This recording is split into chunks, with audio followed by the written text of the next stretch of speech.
Buenos días, niños y niñas. Bienvenidos a esta nueva cápsula educativa.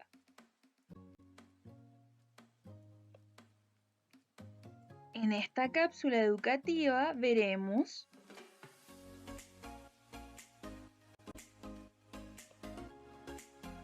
la contrarreforma. Pero ojo, antes de comenzar, tenemos que recordar algunos elementos o aspectos relevantes de la cápsula anterior.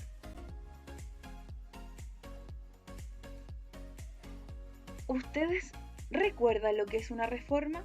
Pues bien, una reforma tiene que ver con una reestructuración de algo. Puede ser una ley, puede ser una postura, ¿ya? Pero esta se modifica para mejorarla. Tenemos que ver que dentro de la Iglesia Católica existió una reforma religiosa que la impulsó Martín Lutero. Pues bien, veamos cuáles fueron las causas por qué se originó esta reforma.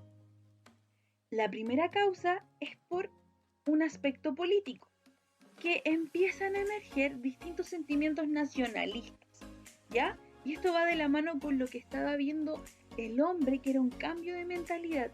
Dejaban de tener un pensamiento que estaba más ligado se podría decir, un periodo más oscuro, y empezar a liberar lo que ellos pensaban y sentir que necesitaban ser propios. El sentimiento nacionalista tiene que ver con lo mío, con lo propio, con mi país, con mis costumbres, con lo que me pertenece a mí dentro de mi nación. También existían causas económicas. Si ustedes recuerdan, la iglesia poseía extensas tierras y por ser parte de la iglesia ellos no pagaban impuestos. Los reyes y nobles tenían una ambición de poder y querían tomar lo que tenía la Iglesia Católica para tenerlo en sus arcas y aumentar sus riquezas. Entonces se ve un conflicto de interés. También tenemos causas religiosas, y esto es lo central de esta reforma, porque desde aquí parte. Ya esto es lo que da el puntapié para que sigan con las otras causas o las otras reformas. ¿Ya? Lo primero tiene que ver con la simonía, que es la compra de cargos dentro o al interior de la iglesia. Ya, podemos ver, por ejemplo, si alguien quería ser obispo, él podía comprar ese cargo. La venta de indulgencias, que es el perdón de los pecados, pero a cambio de dinero. La cercanía que tenía la iglesia al poder político. Cada vez la iglesia, o en realidad en la Edad Media, la iglesia estaba muy ligado a lo que era el poder político. Y cuando ingresó a la Edad Moderna, con este nuevo pensamiento, ya empezó a decaer en su poder y él lo quería recuperar, obviamente. También tenemos la corrupción y la ambición. Recuerden que ellos vendían el perdón de los pecados y los cargos de la iglesia, entonces estaba siendo muy ambiciosa esta iglesia. Otra causa religiosa tiene que ver con el nepotismo. ¿Qué quiere decir? Que los parientes de algunos sacerdotes o de algunos personas importantes dentro de un país, cercanos al rey, por ejemplo, empiezan a ocupar cargos importantes también dentro de la iglesia. Otra causa es el análisis de los dogmas, que se provoca por la causa que yo les decía, de este sentimiento, de este cambio de mentalidad que tenía el hombre. Cambia el pensamiento, cambia lo que se empezaba a creer o lo que se divulgaba en la Edad Media, por ejemplo, y cambia cómo se interpreta la Biblia, cambia cómo se ve cada una de las enseñanzas que nos entrega la Biblia.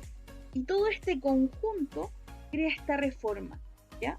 Esta reforma, obviamente, viene acompañada de ciertos personajes que tenemos que recordar y son importantísimos. Bien, el primer personaje que quiero que ustedes recuerden es a Martín Lutero. Martín Lutero era un monje agustino, ¿ya? Y era alemán. ¿Y qué pasa con él? Pues bueno, él es el que inicia este movimiento o esta reforma protestante. ¿Cómo lo inicia? Resulta que a Martín Lutero lo enviaron a una misión a Roma, y cuando llega a Roma se da cuenta que en Roma están pasando cosas, en realidad dentro de la Iglesia Católica, que no son correctas. Y por eso por este descontento que él tiene, crea estas 95 tesis en las cuales les dice a la Iglesia Católica: todo esto yo creo que está mal. Yo, como persona de fe, creo que todas estas cosas están mal. La venta de indulgencias, el nepotismo, ya todo lo que ocurría dentro de la iglesia estaba mal, porque ellos estaban desviando la fe. Otro personaje que nosotros tenemos que recordar es Juan Calvino. Juan Calvino, después de que Martín Lutero expresó este descontento, expresó las 95 tesis, las leyó y le encontró razón a lo que decía Martín Lutero. Y él también dijo: ¿sabes qué? Esta iglesia a mí no me representa, esta iglesia católica no me representa. Y él creó una nueva religión, o una nueva iglesia, se podría decir, que era la religión calvinista, ¿ya? El siguiente personaje que fue partícipe de esta reforma religiosa fue Enrique VIII. Enrique VIII era el rey de Inglaterra. Es este personaje que está acá. Y ustedes se preguntarán: ¿pero cómo influyó él dentro de la reforma? Pues bien, les voy a contar. Resulta que Enrique VIII estaba casado, pero llegó un día que este rey dijo: ¿sabes qué? Yo no quiero estar más casado y me quiero divorciar. Pero para poder divorciarse, el Papa tenía que aceptar en este caso este divorcio. Y Enrique VIII fue donde el Papa y le dijo: ¿sabes qué? Yo me quiero divorciar. Pero el Papa le dijo: no, yo no te puedo divorciar. Entonces, ¿qué pasó con Enrique VIII? Dijo: ¿pero cómo es esto? ¿Por qué me está negando algo que yo le estoy pidiendo? Se lo volvió a pedir y le dijo: por favor, me quiero divorciar. Y el Papa reafirmó su postura y dijo: yo no te voy a divorciar. Entonces, ¿qué hizo Enrique VIII? Perfecto, tú no me divorcias, ¿sabes lo que voy a hacer yo? Voy a crear mi propia religión. Yo voy a colocarme, yo me voy a poder divorciar en mi religión. Y creó la religión anglicana.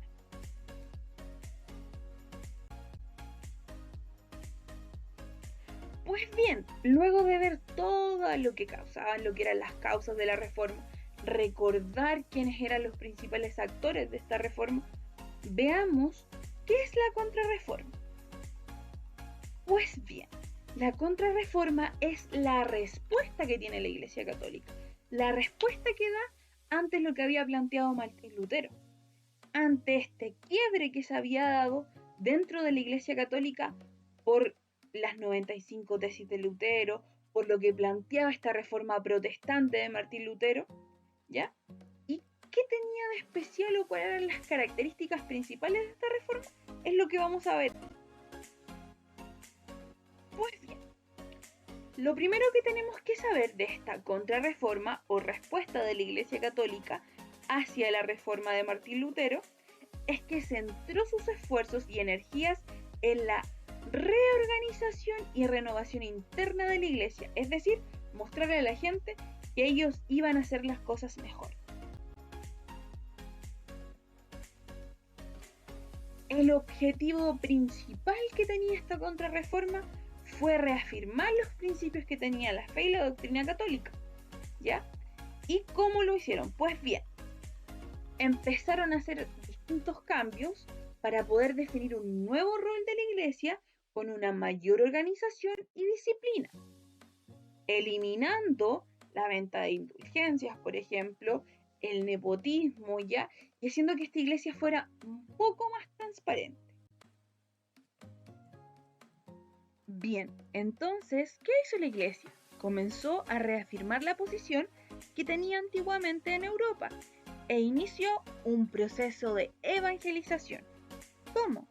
Empezó a ir a los lugares donde existían colonias y empezaron a evangelizar según su postura y según lo que planteaban ellos sobre la fe y la religión.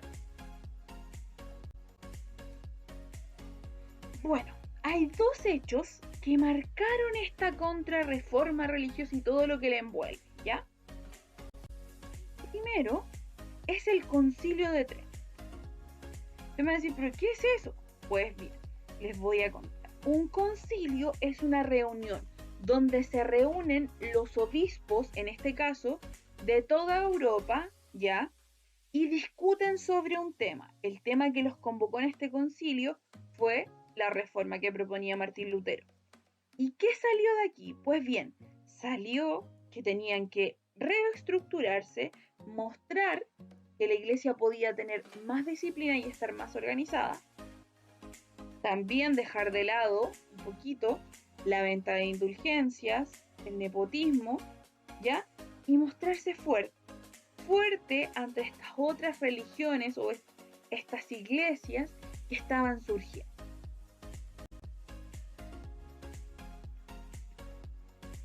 Lo otro que se desprendió de esta reforma fue la fundación de la Orden de la Compañía de Jesús, o como los conocemos y estudiamos, los jesuitas.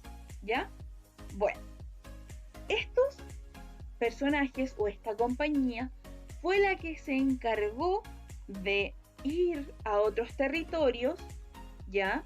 Como por ejemplo, ellos vinieron a América y junto con los conquistadores españoles empezaron a evangelizar a los pueblos que se encontraban en América y en otros lugares del mundo.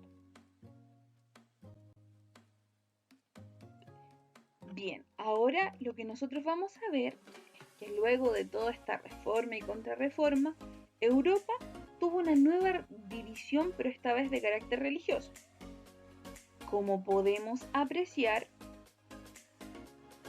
se dividió. Siempre el que mantuvo mayor, podríamos decir, participación o mayor adhesión dentro de Europa fue la Iglesia Católica, ¿ya?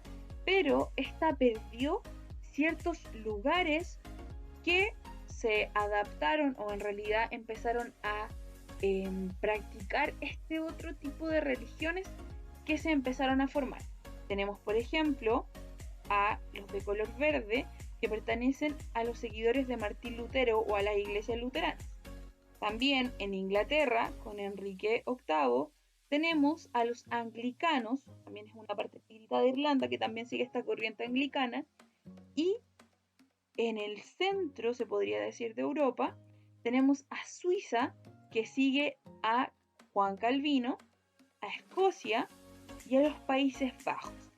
Obviamente, tenemos por aquí en el Medio Oriente otro tipo de religiones, pero nosotros estamos viendo Europa, porque desde aquí se expanden a otros lugares del mundo, como yo les decía, la religión católica por lo menos, gracias a los jesuitas, que van desde Europa a otros lugares a evangelizar y a entregar la palabra de Dios, ¿ya?